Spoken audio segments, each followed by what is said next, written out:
51 points et 50 victoires. Shai Gilgeous-Alexander a claqué 51 points la nuit dernière. Le Thunder est allé chercher sa 50e victoire de la saison. C'est le 4e match à 50 points ou plus pour Shai cette saison. Il se rapproche un peu plus du MVP et le Thunder a donc battu les Rockets 137-128, ou l'équipe B des Rockets, je devrais plutôt dire. Un grand Shai face à une équipe largement diminuée de Houston, Shai. Ouais, c'est ça. Du côté des Rockets, il manquait Alperen Sengun, il manquait Amen Thompson, Dillon Brooks, Fred VanVleet, même Mogatari Eason n'était pas là. Donc c'était une équipe B, ce qui n'empêche... Enfin, quand même, les Rockets ont posé quelques difficultés au Thunder qui, depuis quelques matchs, je trouve, sont un peu... je les reconnais pas trop, même si il y a souvent la victoire au bout. Je les trouve un tout petit peu moins sur deux. C'est peut-être aussi la fin de saison qui arrive, la perspective des playoffs, la pression.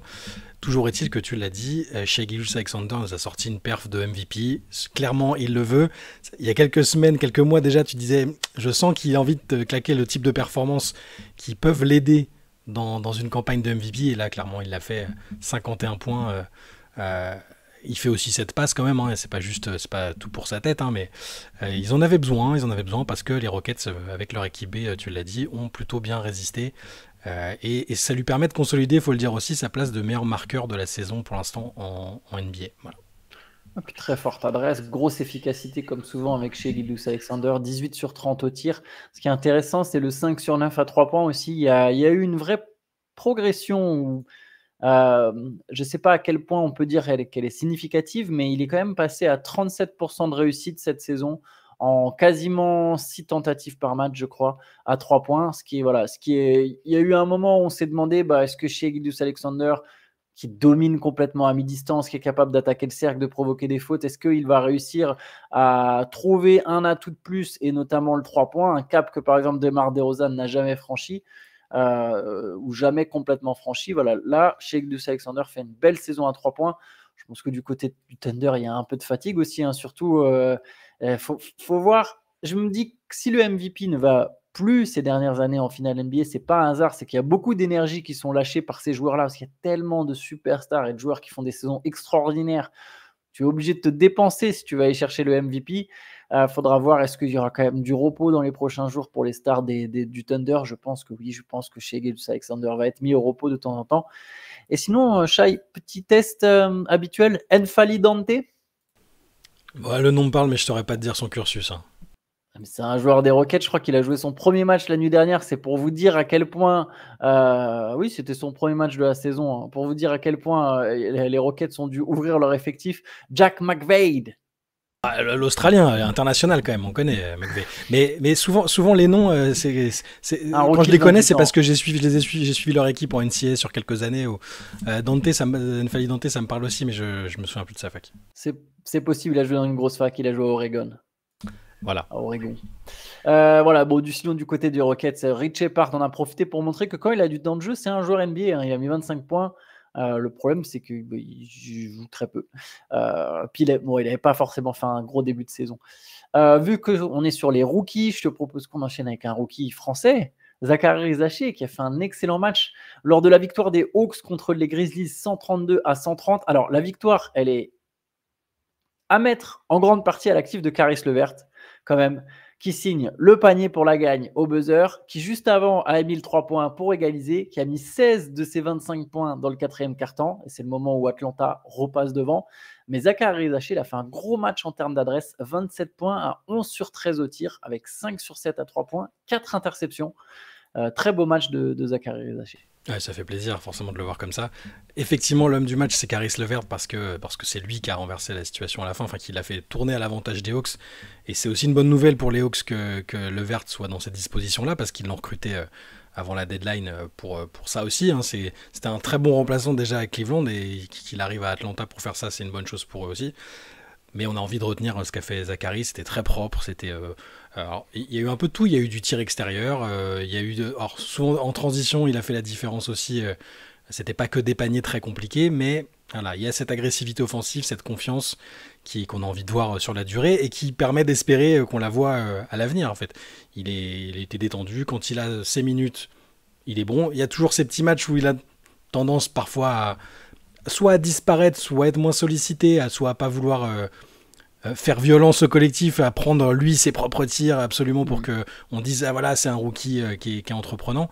Je l'ai trouvé très très bon sur le match de cette nuit et c'est effectivement une bonne nouvelle pour Atlanta. Ouais, le jeu sans ballon toujours de Rizaché, très intéressant. Après, quand il a de la réussite à 3 points, pas mal de 3 points très ouverts, c'est sûr, mais il faut les mettre. Il y a même quelques actions. Le dernier panier, je crois que c'est il y va en dribble, hein. Il me semble que c'est le dernier ou l'avant-dernier panier. Il y a quelques drives. Il y a quelque chose. De toute façon, il y a de la confiance qui se réinstalle peut-être ou qui continue de s'installer graduellement de plus en plus chez Zaccharie Rizaché, des repères en NBA, c'est logique. Je pense qu'il va plutôt bien finir la saison. Ce qui va être intéressant, c'est qu'il va jouer le play-in, peut-être même les playoffs selon ce que font les Hawks au play-in. Donc voilà, ça lui permet de continuer à engranger de l'expérience.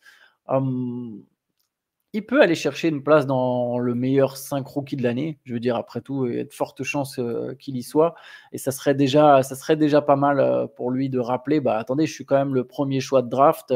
On parle peu de moi, mais il y a un vrai bon joueur. Sur 36 minutes, il est à 17 points par match, hein. Si tu mettais sur... Parce qu'il joue que 24 minutes par match, Rizaché. Et il est quasiment à 12 points de moyenne, Zaccharie Rizaché, en 24 minutes. Donc c'est un joueur qui a du potentiel. Sinon, du côté des Grizzlies, je crois que son premier triple-double à Desmond Bane, non? C'est son premier triple-double en carrière, ouais. 35 points, 10 rebonds, 10 passes. J'avais vu ça, une vidéo, je voulais te l'envoyer, mais j'avais oublié. Il y a une vidéo d'un mec bodybuildé de chez bodybuildé. C'est un cube, il est carré. C'est un cube, mais un cube de muscles. Là, c'est vraiment cube de muscles, c'est cube Maggie, tu vois. Donc, il est vraiment balèze. Et on le voit shooter des énormes briques. Quelqu'un qui a dit This is Desmond Bane. Je sais pas ça, toi, je sais que c'est ton gars. Ah, j'aime bien Desmond Bane, j'aime bien Bon, oui, musculairement, il est surprenant quand même. Après, je l'ai jamais vu en vrai, donc j'aimerais voir si l'impression en face est la même qu'à la télé. Moi, j'aime autant son jeu que sa personnalité, où il a peur de rien, de personne. C'est ce que j'aime bien chez lui. Allez, on peut enchaîner peut-être avec la victoire des Warriors contre les... non, pardon. Tu sais quoi, on va rentrer direct dans quand même l'autre gros sujet de la nuit. J'avais fait un intermédiaire avec Zaccharie Rizaché, mais en vrai, quand même, d'abord, Dallas. Les Mavs ont perdu contre les Kings, donc contre un concurrent direct, défaite 98-122. Mais c'est pas ça le vrai point de la nuit, c'est la blessure de Kyrie Irving, blessure au genou de Kyrie Irving, entorse, minimum quelques semaines d'absence. Ça se complique, encore une fois, du côté des Mavs.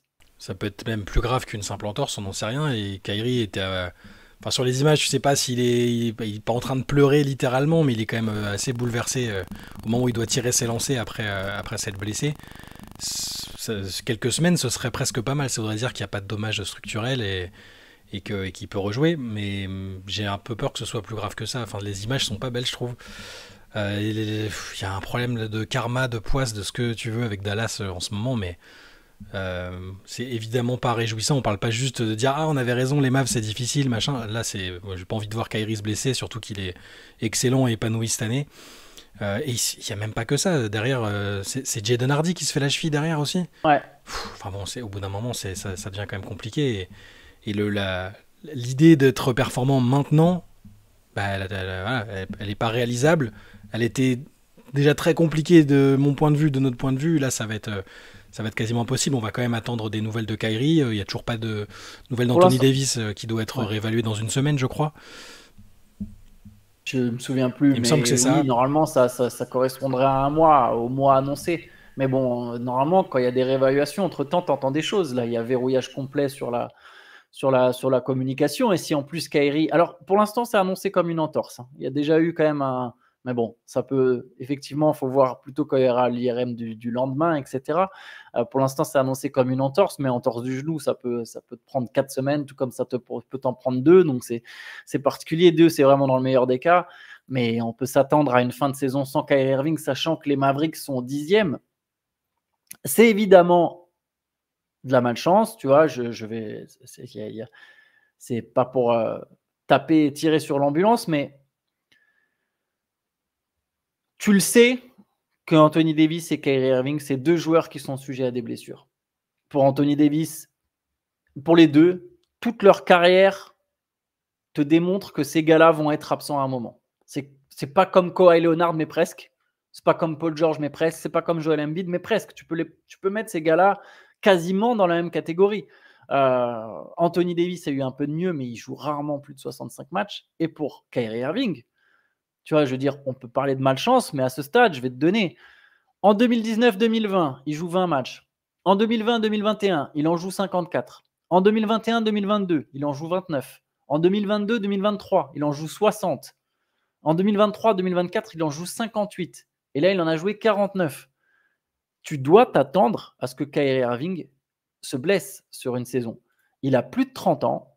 Tu as misé sur 2 stars qui ont 32 ans. Les deux ont 32 ans. Tu as 2 stars de 32 ans, très souvent blessés.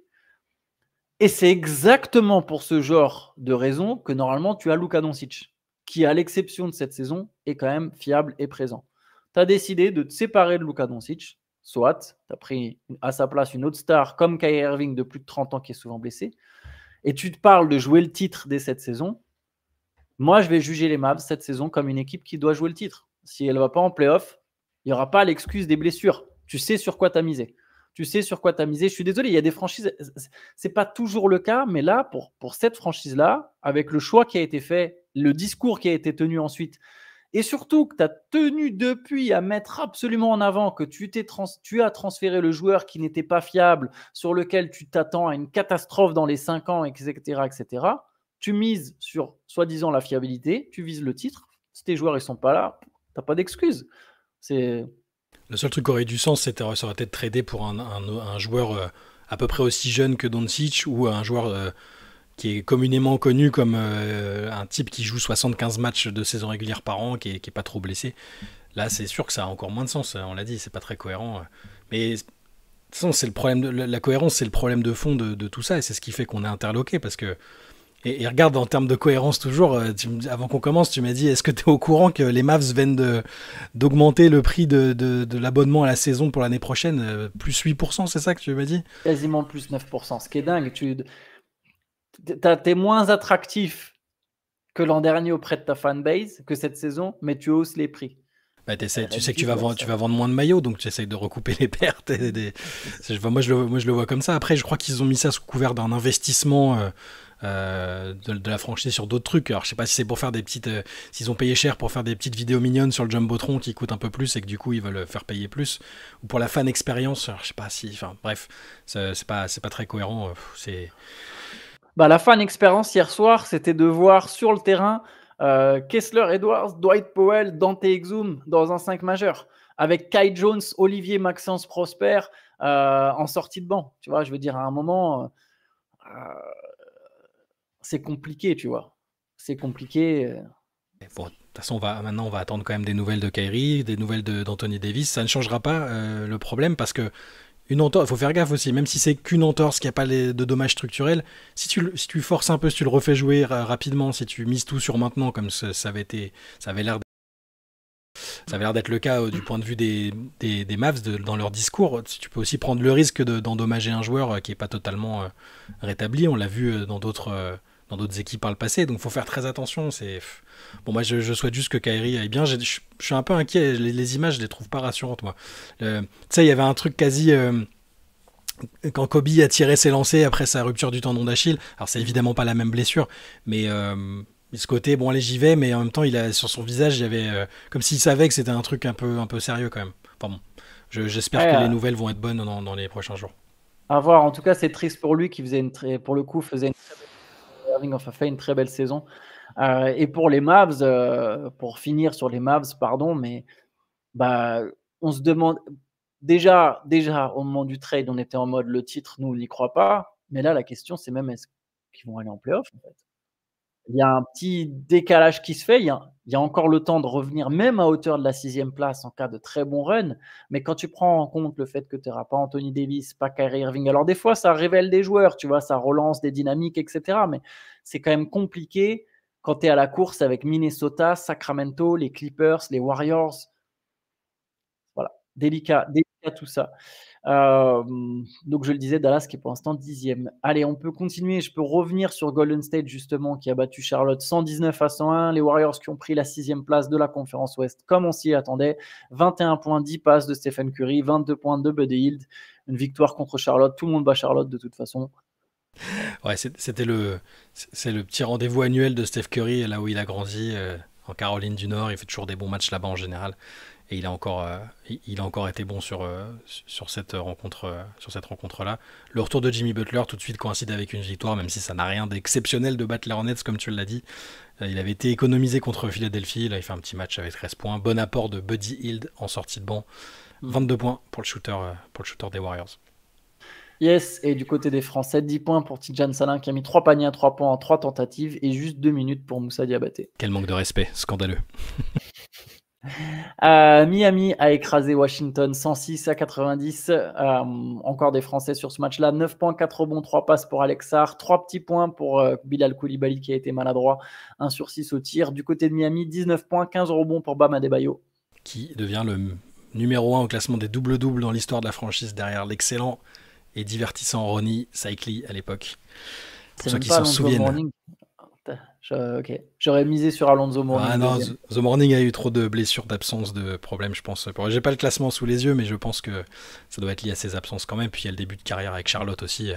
Adebayo et Cycli, ils ont surtout joué avec Miami quand même. Les Pistons ont écrasé le Jazz 134-106, 29 points, 9 passes pour Cade Cunningham, 16 points, 12 rebonds pour Jalen Duren, victoire facile de Détroit. 10e victoire, 11 matchs pour les Pistons, incroyable. Et 100% pour Ausar Thompson au tir, 100% pour Jalen Duren au tir aussi. Alors au tir, c'est pas que des tirs pour Jalen Duren notamment, mais belle adresse pour les deux jeunes de Détroit.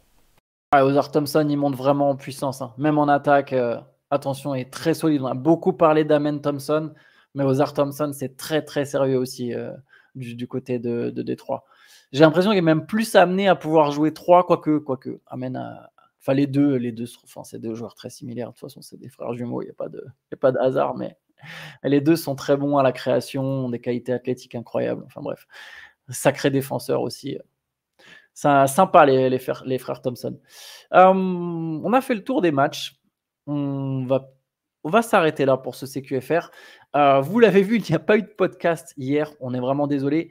On a eu un petit souci, mais on sera présent cet après-midi du coup. Le podcast sur les Lakers sera quand même programmé cet après-midi sur la chaîne Basket Session. Donc vous retrouverez ça. Et puis ce soir, Let's Session, à partir de 23h15. Yes. Voilà, à peu près, toujours. On essaye le plus tôt possible, mais le plus safe, c'est vers 23h15. Connectez-vous et on y sera. Vous mettez l'alerte si vous êtes, si vous nous suivez, vous avez l'alerte normalement dès qu'on est en ligne avec Antoine. Yes, sur Twitch. Allez, bonne journée à tous. Ciao, ciao. Ciao, bonne journée.